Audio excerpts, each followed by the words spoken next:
What's up, everybody? This is The Quad with Chris Young. As always, I am Chris. We have Haley the Bear. Rawr. Starting this one early. Yeah, I know. We're already getting to the buttons. Producer Josh. How is it almost July? When did this happen? I don't know. Oh, all right. Hi. Hello. After the way that this year has gone, I'm sort of glad it's almost July. Can we just fast forward to Christmas and get out of here? Yeah, let's just get out of here. Let's get to 2025. Get back to hoodie weather. Little by the fire, you know? I mean, it's not all bad. And Ryan from Miami. Why don't we just throw a Christmas in July party and then we can get back to Christmas like right now? Because I would start sweating immediately. You know, it's funny. But I'm not against it. We do have a friend that has a Christmas tree up still. Mine's up. Of course it is. As always, it's a quad. Guys, we have 4 friends. We talk about 4 topics: music, movies. I think we have more than sports, 4 and a hot friends, take. to be honest. Nope. This is it. Nope. Just on this podcast, yes, it's just 4 friends. I don't care what you do in your spare time, Ryan. Unless you've got somebody in the background of your video that we can't see. Ryan, I'm pretty sure it's 4 people. Go. Get out of here. Go on, get. Sorry. Ryan has a ghost in. I'm just a ghost in this house. Ryan, if your tree stays up all year, then it's never Christmas because it's always Christmas. It's no longer special. Wait.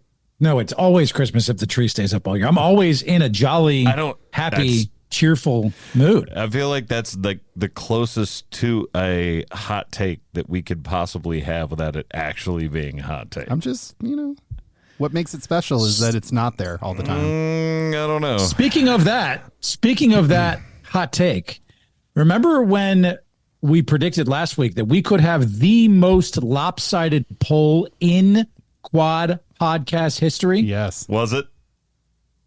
Ladies and gentlemen, I would like to mark down this date, June 24th, 2024.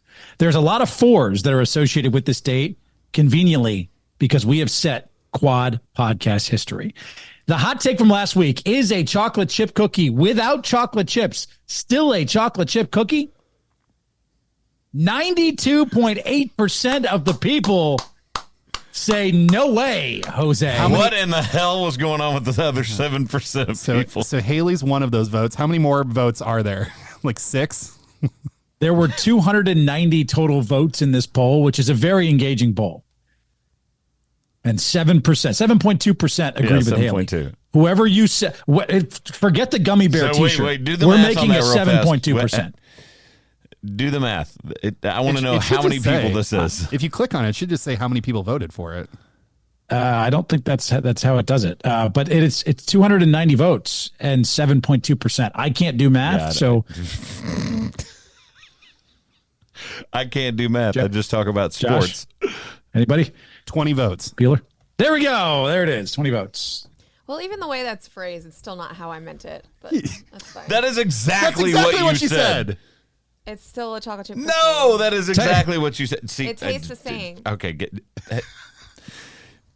I can't even talk. Just go to music. I can't. I can't right now. Just go to music. Just do it. People have spoken. Just do it. Music.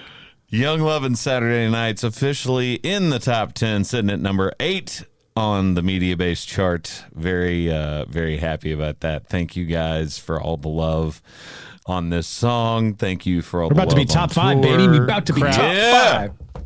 Yeah. Oh, my gosh. So Josh forgot to hit recording record. In progress. So now we have video of Ryan. Crap. Sorry. I got it early. All right. We didn't get through the whole thing. Yeah, thank God. Wait, Sorry. So there'll be audio but no video? Yes. Okay. There'll be audio but no video. Okay. You're back now, Ryan. Hi, Ryan. Hi, Ryan. Speaking of, you guys reminded me I need to upload the YouTube videos from the last 2 episodes. That's going to happen right now during the podcast. Technology. So thank you for that. It's weird. It's almost like you're supposed to do that every week, just like the poll. Yes, Monsell did it on time, as did Josh. That is my fault. That's going up now. It's great. Young Love and Saturday Nights, top 10. Number 8, I think, is what I saw. It is at number 8. Yeah. Congratulations. Thank you, buddy. Very happy to have that song doing so well. Hoping to ring the bell with this one. Will probably be August. Would be my guess. I would guess like August if it does.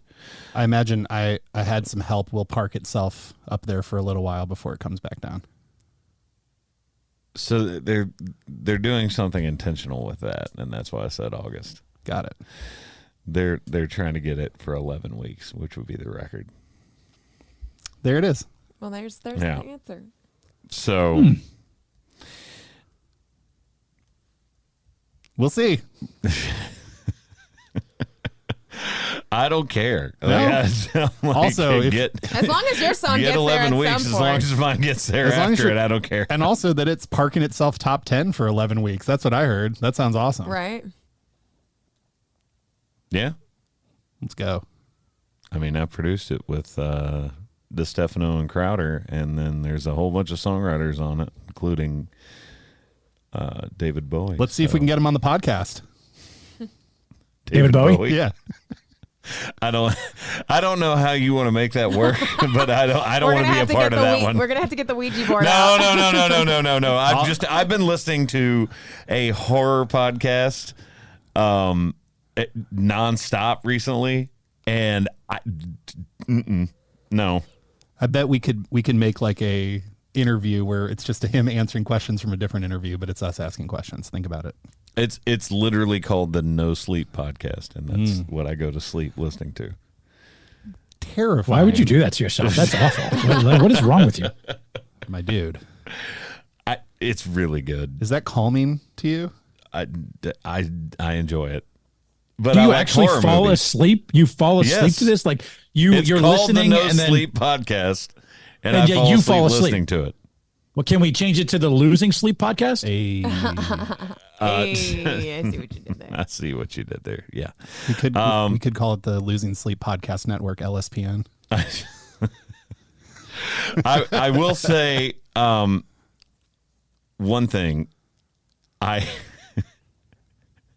had to laugh the other day because I thought about it after the fact, but my goddaughter got baptized, and so I was there, and they have this really tall pillar where you are supposed to light the candle.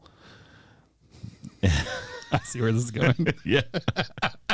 And it went, I tried to get the candle to anyone else, but I'm like, I'm the only one tall enough because evidently they need Shaquille O'Neal to light this thing. As he was walking up to do it, I walked over to one of our friends and I was like, how bad would it be for me to start singing Chris's song right now? Probably not appropriate at a baptism. I was like, Light the a candle. Exactly. But it went through my head and I'm like, oh no. Don't laugh. Don't laugh. Don't laugh. Don't sing. Don't laugh. Don't sing.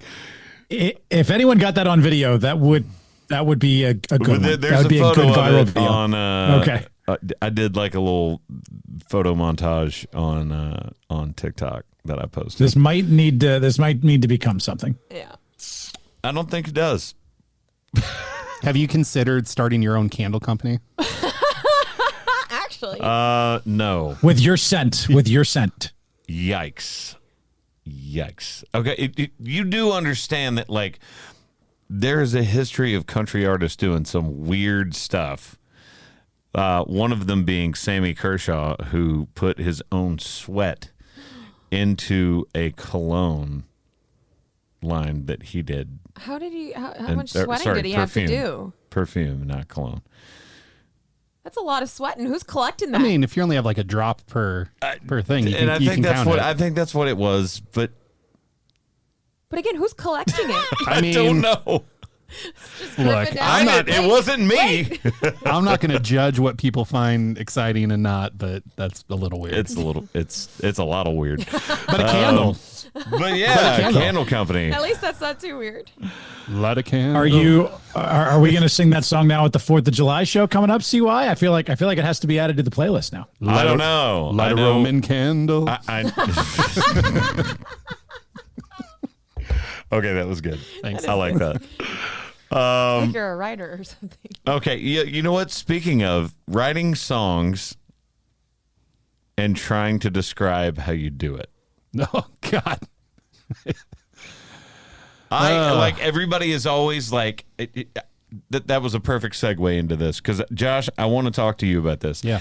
Everybody always asks me, like, how do you write a song? And I'm like, I can't describe that to you. And they're like, well, then why don't you film like a songwriting session You'd be so bored with a videographer? And I'm like, even if it was one of those magical perfect moments, magic days where you wrote it in 45 minutes, it wouldn't be the same. No. Because the Also, stuff that we joke with each other about and the stuff that we say in the room, part of it is it's so free-flowing. You might have somebody come in with a title. You might have somebody come in with half a song. You might have somebody come in with a melody. You might have somebody... Just the hook. Just the hook, and pick up a guitar and be like, hey, what's the setup line? It's never the same. It's malleable. And the best way to describe it, I think, is... So first off, the room matters, right? The people that you're in there with matter, because how comfortable you feel. I wrote a song while eating food the other day with one of my friends because he had a really cool idea, and I was just like, oh, I love that. And I was like, typed down, I was like, do you have like sort of a melody? And he goes, oh, like I've got a rough sketch of it. Wrote the entire song sitting there next to each other. Snacking, you know? Yeah. Well, what were you eating? I was at a restaurant. Like, I mean, this was nice. like, not like, hey, we had snacks. Like, we were sitting there eating food. We were having lunch. And I was just like, what if you did this? And he was like, oh, I like that. What if we changed it to blank? And I was like, yeah, that's cool. And what if I was like, what if that's like the melody for the verse? And he goes, what about that's for the chorus? It's hard to explain. It is. Yeah.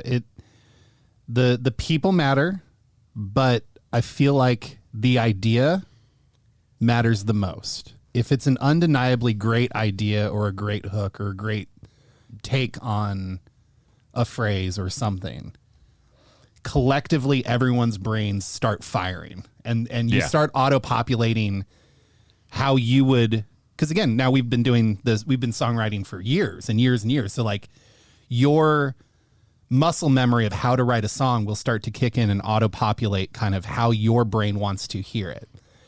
And then you're sort of throwing those ideas back and forth to each other to get a consensus of what the best version of that could be. And it's different if you're writing for you or writing for someone else. 100%. I came in with almost an entire song, and I think maybe I brought this up before, but when I wrote for Def Leppard, I brought in the entire idea, and he was like, I wouldn't say that. Right. And so we pivoted and wrote something completely different. Right. And it just sort of fell out. Yeah, and it's in language. It's like writing a love song for you is different than writing a love song for Brett Young, right?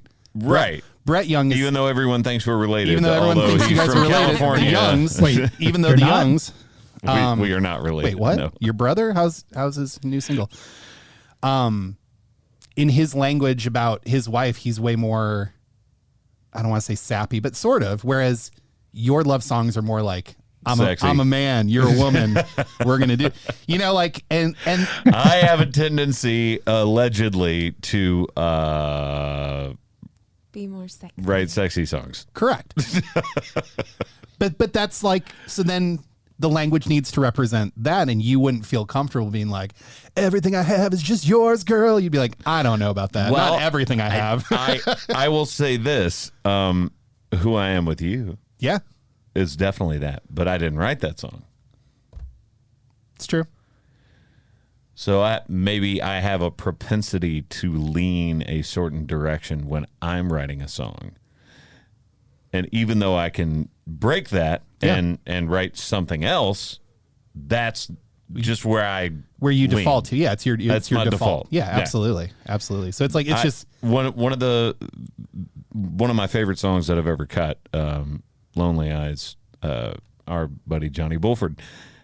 And he and I had a conversation one time where he was like, I just hate being known as the love song guy. And I was like, Why? People always need love songs. Everyone wants to. Because even if you're Everyone wants to sing a love song. Because even when, like, if people are like going through breakups so they're not with anybody, they still know what it feels like to feel the love song. So it always will hit a certain part of you, which is why love songs always do so well. Maybe I shouldn't bring this up, but like Jake Owen, he was like, I don't want to be the beach guy. And I'm like, why the hell not? What's wrong with being the beach guy? Right. You at least have a go-to. And then he immediately released Beachin'. Right. Yeah. Sunshine. I was like, well, there we go. How about that? Seemed to work. Yeah, for sure. For sure. So there isn't any one way to do it, but there are. It's the reason why the interpersonal part of it, like I know how your brain starts to auto-populate. You know how my brain starts to auto-populate. You know what kind of melodies that I like versus the kind of melodies that you like. And so when you're partnering with people to do this, you want to find the best consensus of all of that. And you're it feels like in the room, correct me if you feel this way. I'm just like grabbing it. Correct me if I feel. If you feel this, if you do or if not. You don't. Yeah. Yeah. I feel like I'm grabbing it out of the air. Like I feel like it's just kind of like it lives in the ether. And you're like, oh, that was an idea that didn't exist until 5 seconds ago. Exactly. And now it's here and it's in the physical world and we are singing it back to each other and we're going, what if it was this note instead or whatever? And there's the pruning process of trying to massage it to be impactful for us. And ultimately, and all that to be said, those are all the tools and the tricks and the muscle memory and all that. Ultimately, you're just looking to feel excited and that you want to sing that song.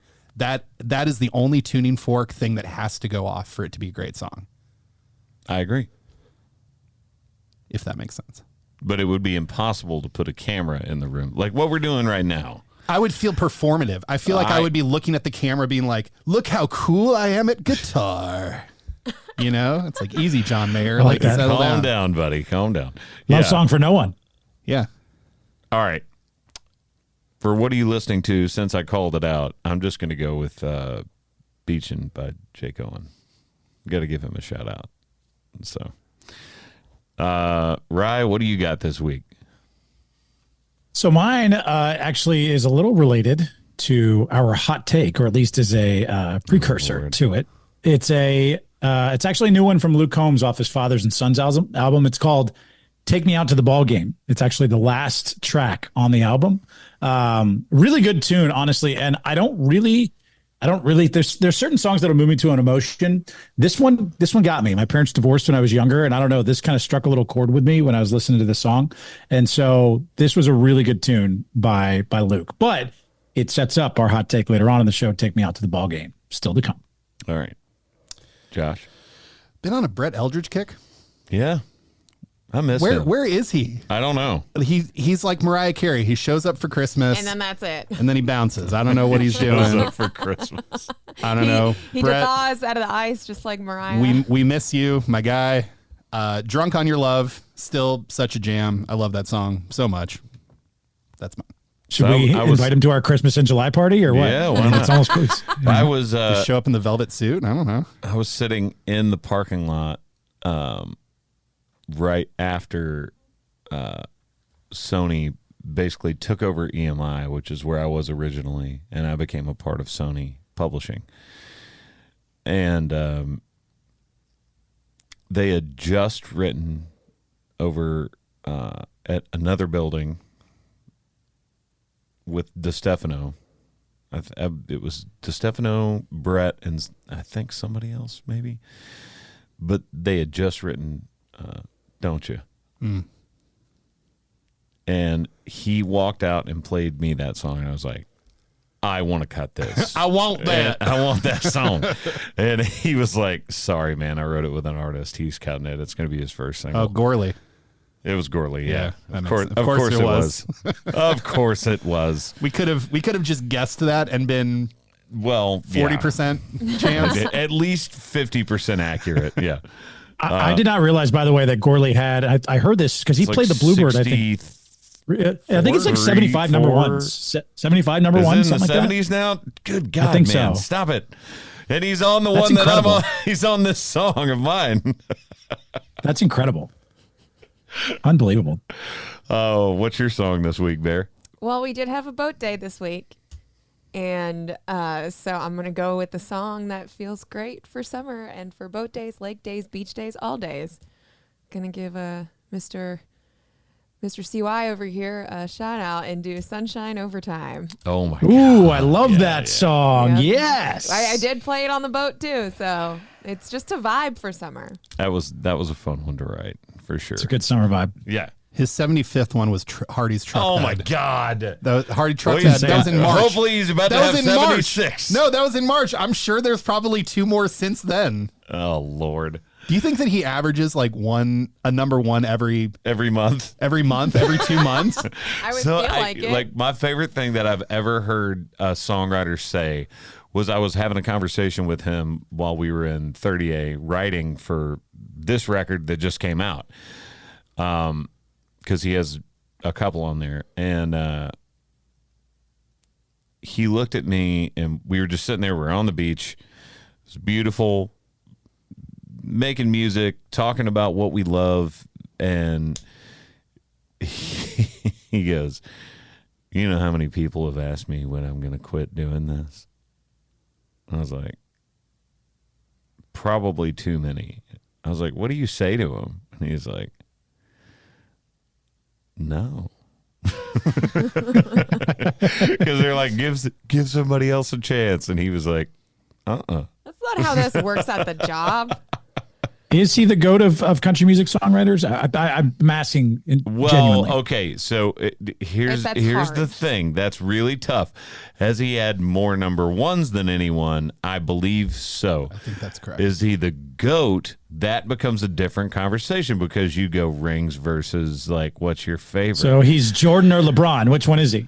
Well, hold on. If you're doing rings, it's Bill Russell, just so we're clear. Yeah, exactly, right? John Havlicek 8-0 in finals if you want to start having that conversation, which we shouldn't because it's going to devolve very quickly. No, I don't want to do it. But here's the thing. So you leave out a lot of incredible songwriters like Wiseman, for example. Mm-hmm. Yeah, Cat Daddy's got, 30 something now? 30?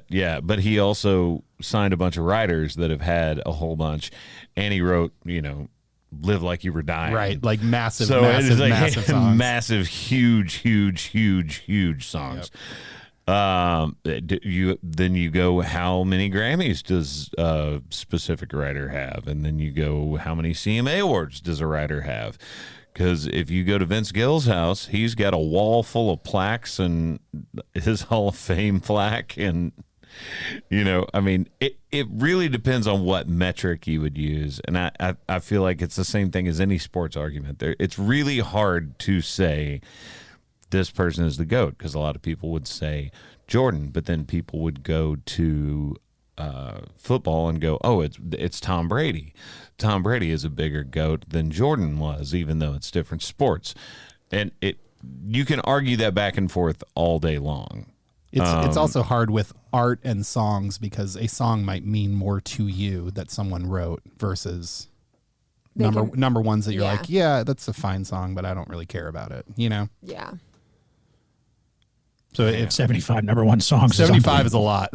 That dude grinds. That's unbelievable. I mean, he truly, that dude works hard, so he deserves all of it. Let me give you a perfect example. One of the people that wrote, I would say the majority, or co-wrote the majority of George Strait songs is Dean Dillon, who is an incredible writer. I've sat down in a room with that guy before, and he is amazing. I had to play on a stage with him where I was the next person in line, and it sucked so hard. Yeah. Because he was like, and here's The Chair by George Strait. Yeah. I'm like, well, crap. It's like, here's my dinky number one over here. Yeah. Just because I grew up with that song, So it's eras. Dean Dillon is someone that your favorite songwriter thinks is their favorite songwriter. Exactly. You know what I mean? I mean, I've written songs with Jessie Joe, his daughter. Mm-hmm. I mean, like,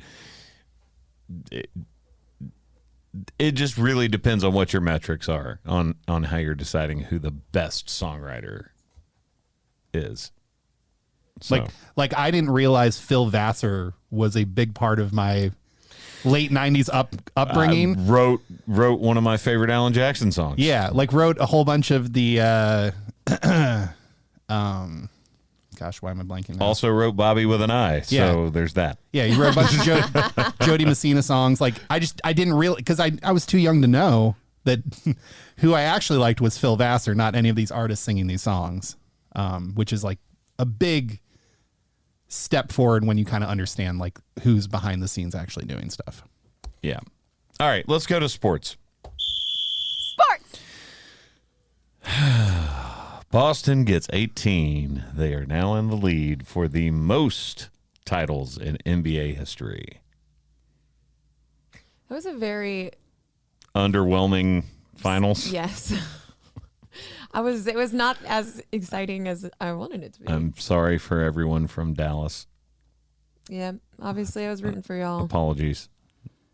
I still think it was really great. I think that, like you thought that was a great finals? I did. Yeah, I did. We saw the return of a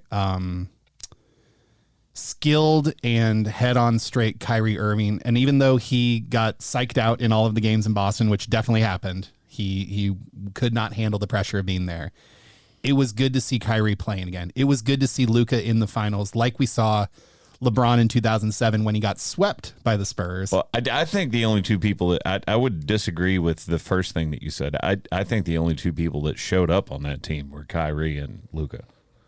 The rest of the role players definitely fell apart during this series. So a lot of things to build on for next year. It seems like the Mavs are going to trade Tim Hardaway Jr. for someone. We'll see. Someone. Just vague as hell. A lot of reports are saying Jeremy Grant, but that's a lot of money to bring back on that. Yeah, on that contract. That is a lot. That would make them almost upside down. It would make it hard to fill out the rest of the roster. Yeah. So. Yeah. Well, in other basketball news, how do you feel that the Lakers got JJ? I think it's a great move. I really do. Because weren't we discussing that before? Weren't we discussing that before our last week's podcast? How they were going back and forth, and how they weren't. It was Dan Hurley was the other one. Yeah. And they weren't sure what was going to happen. And I think you were leaning for JJ. I think both of y'all were talking about that. Yes, I thought that. I agree. I thought that it would be a better move than Dan Hurley. I think that. I mean, just look on YouTube right now. There is a video series of JJ and LeBron talking X's and O's called The Mind of the Game. And well, it's their podcast, right? Yeah, it's a video podcast. They've only done 5 episodes. Oh yeah, they said the irony in the drop of that or whatever it is. Yeah. Oh, there's no irony there. That's planned. Things are orchestrated for sure. And so that's like me. It was so ironic that you dropped this single and then right as it got to this point on the chart, you dropped an album. Yep. All things. That's not irony. It's chess, not checkers. So I like it for the Lakers. I think that I like any coach that wasn't the star player of the team, like a Steve Kerr. I like when role players, because they see the game differently. They see how to get open when the stars are getting all the attention versus a star coach who's just like, yeah, you just be awesome because I'm great at this sport. So well, and that's the other thing too. Just what you described is, I think, why it's going to be a good fit. They already get along. They already know each other. It will keep LeBron in LA. And their head coach is now one of the most elite shooters of all time. So right. So he's gonna notice there's things that he's discrepancies in other people's game and in their setup and how they're balanced and how he needs to work this way and the tricks that he's learned, because JJ is maniacal even still. He hasn't played in 2 years and he still works out and shoots all the time. Like the dude can't stop, So I think it's gonna be great. I'd like to offer you just a couple of things here to think about, right? And I only say this to open up the conversation to the room. They are hiring a guy who has zero NBA coaching experience. I'm going to give you a list of names of other guys, Steve Kerr, that have had similar. No, Kerr had some coaching experience before being hired. Assistant coaching experience. This guy has zero. Derek Fisher, when he got hired by the Knicks in 2014, that didn't work out. Jason Kidd, when he got hired by the Nets in 2013, still to be determined, maybe. I mean, he led the Mavericks to a finals. Understood. Yeah, understood. Say, I think. But didn't work out with the Nets. Didn't work out with the Bucks. Mark Jackson. Think he's doing pretty good, right? Mark Jackson of the Golden State Warriors. That maybe he laid the foundation for what eventually became their dynasty, but Mark didn't Jackson win with them. Was a different era, also. Doc Rivers of the Magic in 1999. I would say that one worked out. I'd say Doc worked out. I'd say Doc. I'm giving you names. What are you Magic doing? Magic Johnson in 1994 with the Lakers. That did not work out. That did not work out. You were correct. But that's the exact opposite of what we're talking about right now, because Magic Johnson was always the star. He was not a role player. Quinn Buckner what you for the just Mavericks said undermines your own argument. I can't wait till he says I'm not giving you an argument. Bird for the Pacers. I know. Oh, I'm presenting data. Quinn Buckner of the Mavericks in 93, 13-69, 0 playoff appearances in one season. That didn't go very well. Dan Eisel for the Denver Nuggets in 92. You're reaching, Ryan. Paul Silas for the Clippers in 1980. You're reaching. Paul Silas was good. I'm just giving you some names. Didn't Silas coach the Magic? Just a ponder. Well, look, I can also tell you how many people have been signed on Music Row since I signed my record deal 18 years ago. That doesn't mean that I know what I'm talking about. And I know you do know what you're talking about when it comes to sports. But you just tripped yourself up because you called out Magic Johnson. I'm just giving you names. I'm just giving you names. We Look, just got done saying it's nice that a role player who is a great shooter got a head coaching job, like a la Steve Kerr. I will give you my opinion. My opinion on how this hire will go. I do not believe this franchise is set up for success for JJ Redick to succeed. I think he's going to be here. I think he will parlay this into another job where he will be successful. But I do not believe the way this franchise is currently set up, with LeBron being in his final 1 or 2 years. Anthony Davis, I don't think he's going to be with the Lakers beyond the season. I don't see this franchise at all in a position to win in the next 2-3 years, 4 years. Any of us said. I'm telling you my opinion. I don't think JJ Redick's going to succeed as the head coach of the Lakers. This is a startling revelation that the Lakers are in a bad spot with cap problems and not having picks and having too expensive of a roster. Yes, I agree. However, I think he's actually going to be a good coach. Can you name me the last time the Lakers were higher than a 7th seed in the playoffs? Can you name me the year? No, but I know other than 2020. Other than 2020, they won in 2020. Yeah, that was 4 years ago, Ryan. That's their really last not seeds, that long ago. 7th and 24, 7th and 23, 7th and 21, 7th and 2013. They missed 3rd in 2012. Lucky number 7. 2020 was the first seed. That's the one. Yeah, 2020. Hey, I was going to say other than that, they've been a mediocre franchise. Oh my God, Ryan. Ryan, to be clear, they had won a championship sooner than the Boston Celtics had. So were they better or worse than the Celtics this whole time? Despite the Celtics had consistently been a 1-2 seed in the Eastern Conference for quite some time in the now. Eastern Conference and not won anything. And now they won. The Lakers won one in 2020 in a bubble season, which a lot of people say was a short season. No. We're not doing that. Okay, they won a championship. No. He heard himself on this one, Ryan. So then we should look at the Miami Heat in the 2020 and say that they were just absolute garbage and that none of that mattered. I didn't say they were garbage. Well, no, it's the 2020 bubble. It doesn't matter. It doesn't matter. A lot of people say so. Let's you just wipe that. Heat. So the Miami Heat are just crap too, you. and that was just by chance. Guess who made the finals last year? The Miami Heat. Did the Lakers make the finals last year? No, how'd they do in the finals? How'd they do? They didn't come up, with a championship, which is fine. It's weird. It's so weird. Well, I guess we'll all see that next year. Yeah. Real quick to stay on NBA. Where do we think Paul George ends up? If I could give you these suitors. Number 1, Philadelphia 76ers have cap room. Number 2, the Orlando Magic have cap room. Number 3, you just swap Paul George for LeBron James on a sign and trade. Number 4, Golden State Warriors. I'm intrigued with the sign and trade. Number 4, Golden State Warriors. Those are your 4 options. Where do you think Paul George ends up? Wait. Sign and trade with the Clippers? Like he would go from the Lakers to the Clippers? Yes, a 1-for-1. LeBron for Paul George. You just swap them. Okay, that's not happening. No, yeah, not after he just got, you said his connection with J-Day. I don't think that happens. It's intriguing, but I don't think that happens. And the most intriguing option is Philly, is it not? I mean, No. I think I don't. You think the Magic are? I'm sorry. This is going to get me yelled at because I'm sure it's easy to do with musicians as well.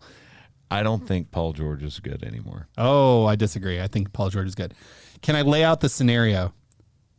I think that Paul George ends up on the Golden State Warriors 1 week from today. Oh, you're getting at the timeline. Wow. Okay. All right. Well, we're going to be able to fact check you a week from today. Free agency starts June 30th. So is that a week from tomorrow? What's today? The 25th? Today is the 24th. 24th. Great. So a week from yesterday. So that would... a week from today, he'll be on the Golden State Warriors. Let me just spell this out for you. The Golden State Warriors have Chris Paul under contract. It's $30 million or $5 million to cut him. So you either trade the asset for 30 or you cut him and you just pay him 5. I think if they packaged Kuminga and Chris Paul to the Clippers get 1 year of Chris Paul returning to the Clippers. You get a young piece in Jonathan Kuminga. Paul George goes to Golden State, and you let Golden State lets Klay Thompson walk, in which Klay Thompson signs with the Philadelphia 76ers, which then creates space, shooting for all around Embiid and Maxey. Tell me that isn't how this is going to go. I mean, I don't disagree. I love this time of year. I know this is the trade machine is working. The trade machine, ladies and gentlemen. You would make a good general manager, Josh. Josh, the trade machine Gleave. Let's do this right now. If there is an NBA franchise that is looking for someone to start in the video room and work the way up, I am your guy. Okay, Spo. I can do it. Spoelstra did it. Gleave. Spoelstra and Gleave in Miami. We could do that. I got your back, dog. Let's do this. Spo and Joe. Don't ever call me that again. He obviously doesn't like someone named Joe. I just never want Stanley that to Cup be my Finals, nickname. Game 7, best 2 words in sports tonight, ladies and gents. Who we got? What? I said Stanley Cup Final, Game 7, best 2 words in sports tonight. Who we got? I think it's Florida. Yeah. They get the momentum. Momentum Florida, matters. No. Florida does not have the momentum. Well, the Oilers have the momentum, having won three consecutive. No. Who's home? Momentum at home. Who's home? Florida is at home. Okay. I think it's Florida. But they've been outscored 18-3 over the last 3 games of the series. That's fantastic. Home ice is final game. A big thing, man. And they don't want to be the team that gave it up in 7 after being in the lead. I just think, because the last time was the Kings, and it's the only time that it's ever happened. I just think, I believe the Oilers. Am I wrong? I think the Oilers believe in themselves 1942 more. It was the Maple Leafs were the last team to win it. The Kings gave it up. It was the Maple Leafs who came back. Correct. Yeah. Yes. I think the Oilers believe that they have their number, and I think that they've been playing like it for the last 3 games. And home ice is different, man.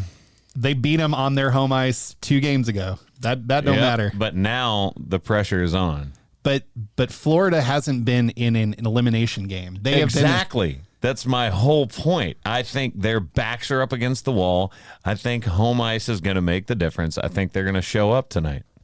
I think it's Oilers tonight, right? It's tonight, and I think it's Oilers by like a lot. I think it's like a 4-1 kind of game. Oh, you think it's like just a beating? Wow, they're just going to suck the air out of Panthers Arena right away. Look, here's this entire series is flipped on its head because Florida was the dominant team. They were playing their style of hockey, which is basically abusive. They push you around. They're tough. They forecheck.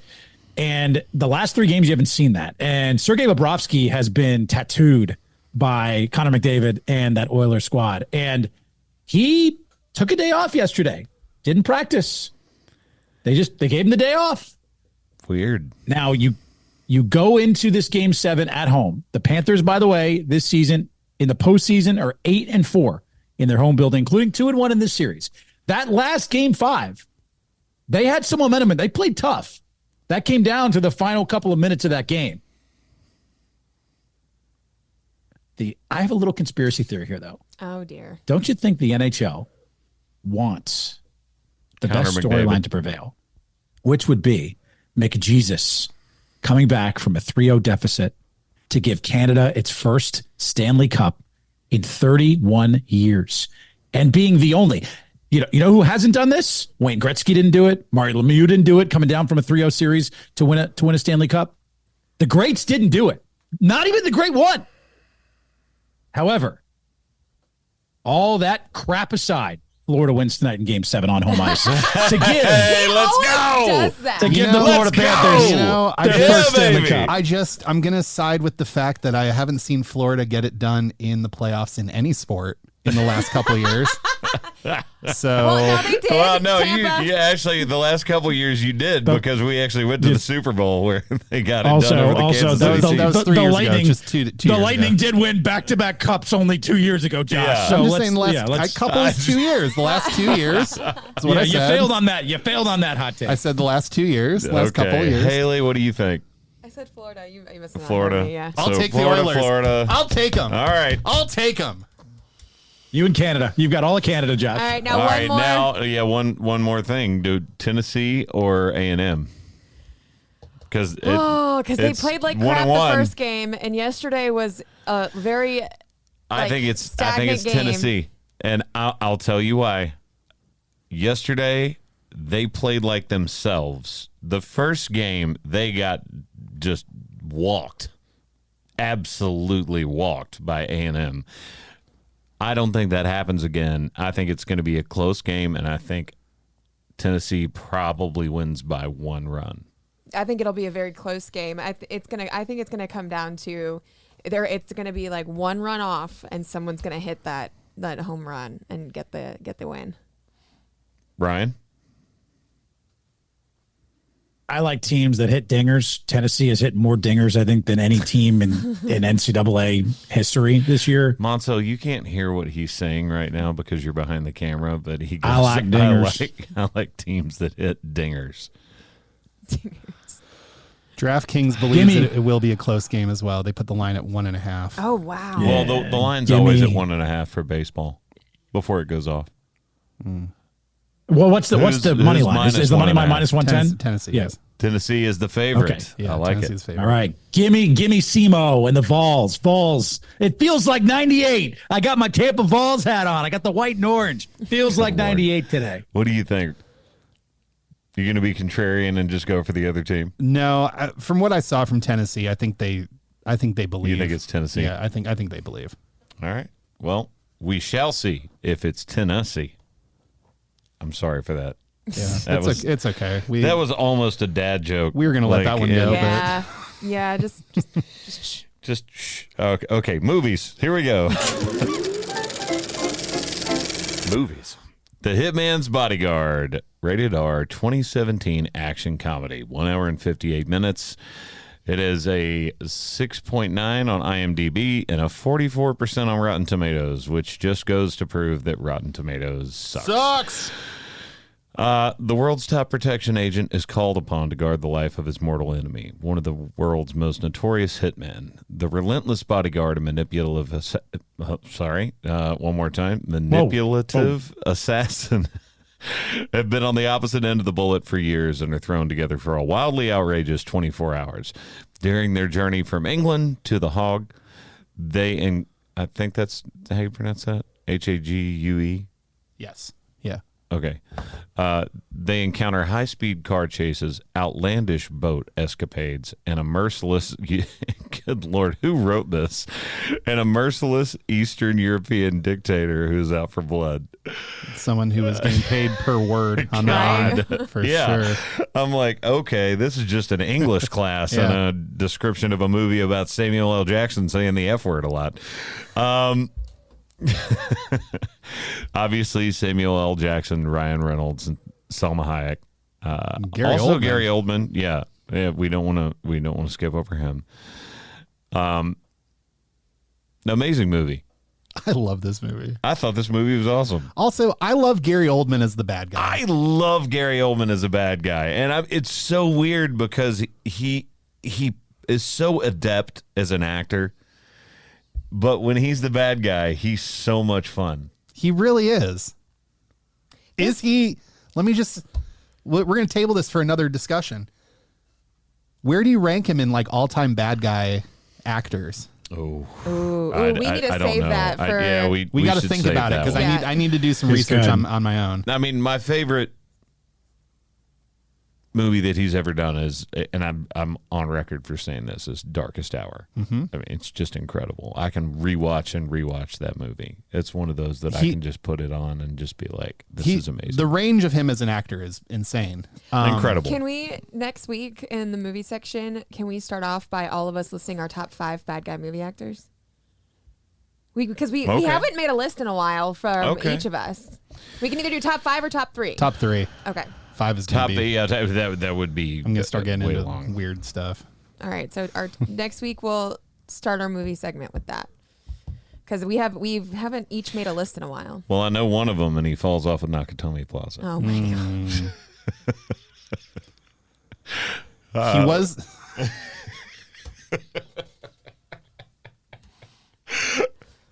I couldn't help myself. I apologize. I apologize. Anyways, wait a minute. I did not put 2 and 2 together. I did not realize he was Sirius Black in the Harry Potter movies too. Oh my God. I had that just totally. Okay. Love that.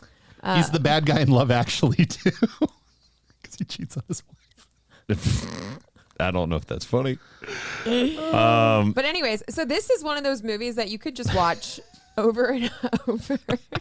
It's not that it's funny. It's just that it's not funny. It's just the realization. That he is also the bad guy. The bad guy in that movie. Yeah. So we all like this movie, right? Let's just say we all like it for sure. Yeah, you can watch it over and over. Great popcorn flick, like never gets old. Can you read me again? What's obscene in boats? What was that? I want that description again. Dang it, Ryan. Hang on.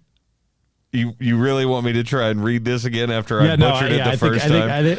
I think you need to redeem yourself here. Oh man, hang on. Wait, go back.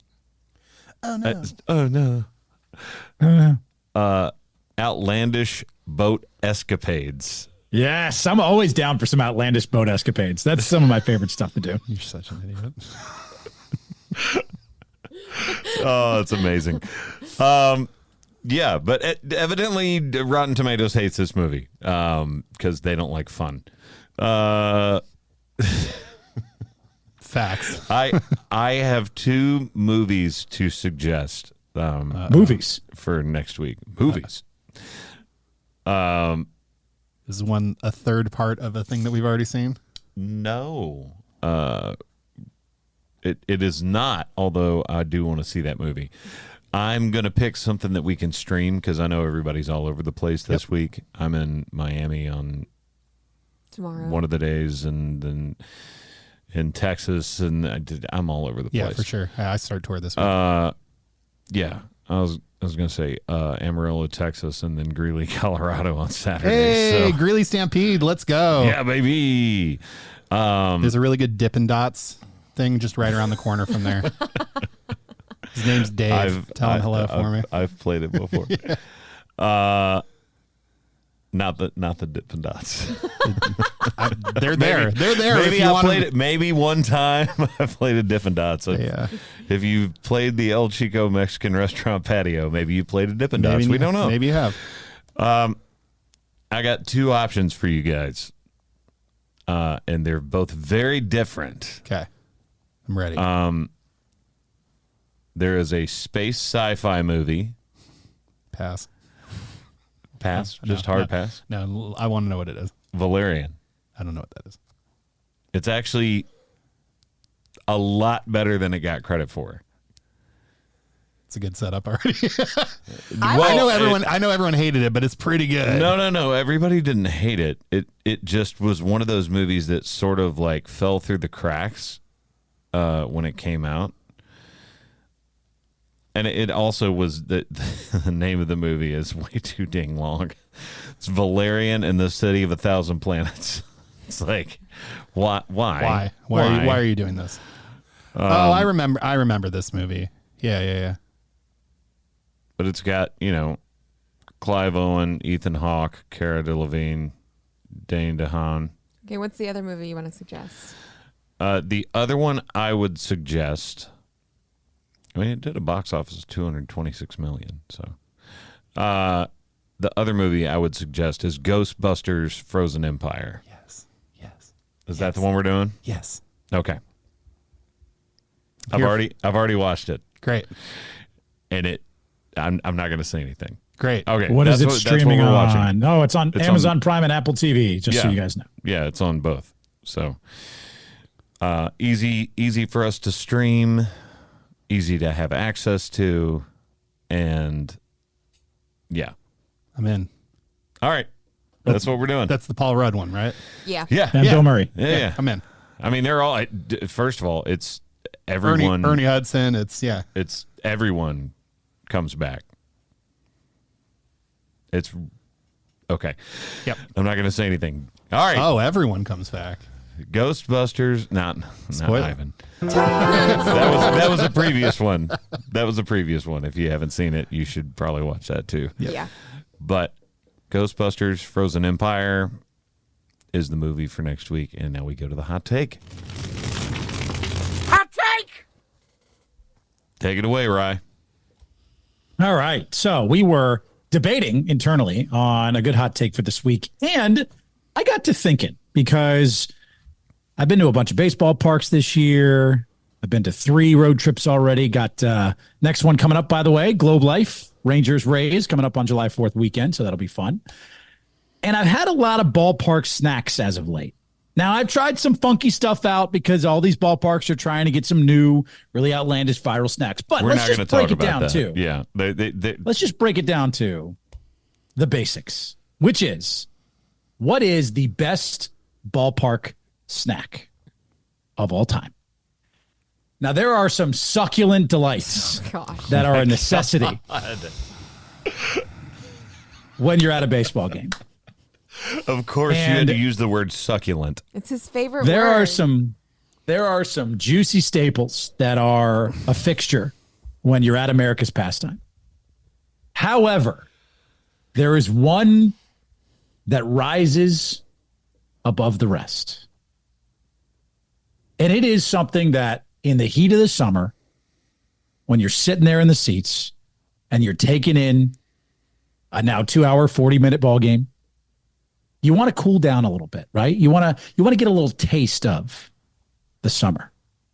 And nothing to me says baseball like a little soft serve in a commemorative plastic baseball hat with a little whipped cream, some chocolate syrup, a little cherry on top, digging into that thing. You get an opportunity to keep the hat, right? You get a little commemorative gift with it, and you get the delight of a dessert as you're enjoying America's pastime. That is the greatest baseball snack of all time.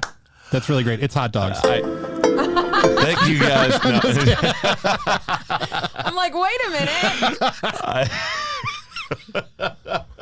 Nailed it. I thought you were gonna. That would have been awesome. That was awesome. Yeah, that was really good. That was really good. Here's the deal. I actually thought about going with the soft serve and the commemorative. That's not my helmet. go-to. It's not the go-to, and she's right. And that was when I was a kid. But even though Josh said hot dogs, which I love hot dogs, I just made some Portillos the other day that I had gotten shipped for my birthday. As much as I would like to go with those. Don't you dare take mine. If you're taking I think I'm going a complete opposite direction than you guys. Chocolate chip cookies without the chocolate chips? It is no. It's called a cookie. It's a cookie. It is an ice cold beer. As an adult. Beer snack. Yeah, little beer snack. You can't do that. Yes, that's I not, can. That's against Yes, the I rules. can. Yes, you can. Yes, A I frothy can. beverage is not allowed Does it- here. Frothy beverage that has calories?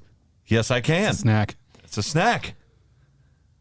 So yeah, if I'm watching a baseball game, just having a nice ice cold beer. I low-key thought about going beer. I really did. But I'm still going back to the classic. It is in the baseball song, Buy Me Some Peanuts in Cracker Jack. It's peanuts. It's literally the most legendary snack you can have at baseball.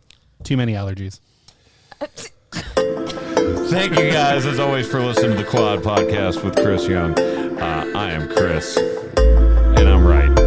Just vote for beer. You're right. It is hot dogs for sure.